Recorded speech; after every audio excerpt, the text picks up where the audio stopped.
रत्नागिरी जिल्हा परिषद आणि जिल्ह्यातील तालुका पंचायत समिती निवडणुकांचे मतदान काल पार पडले। या निवडणुकीत सुरुवातीपासूनच महायुतीमध्ये एक संघपणा नसल्याचं दिसून आलं।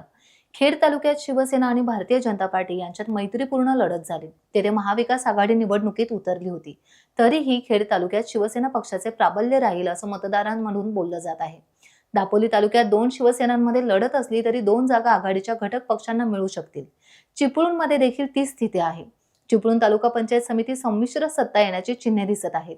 गुहागर तालुक्यात दोन जागा जिल्हा परिषदसाठी शिवसेना ठाकरे गट मिळवेल, तर शिवसेना पक्ष देखील सक्षमपणे निवडणुकीत उतरला होता। त्यामुळे या पक्षाला दोन जागा मिळतील।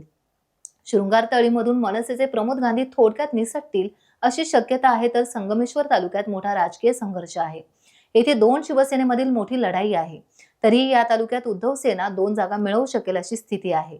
रत्नागिरी तालुक्यात विरोधकांनी कडवी लढत दिली आहे, मात्र शिवसेना भाजपची सत्ता पंचायत समितीत येईल।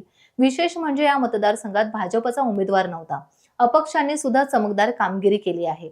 लांजा तालुक्यात मोठी रस्सीखेच दोन शिवसेनेमध्ये आहे। 60-40 असे प्रमाण राहण्याची शक्यता वर्तवण्यात येते। राजापूर तालुक्यात दोन्ही शिवसेनेमध्ये कडवी लढत असल्याने येथे संघर्ष मोठा आहे।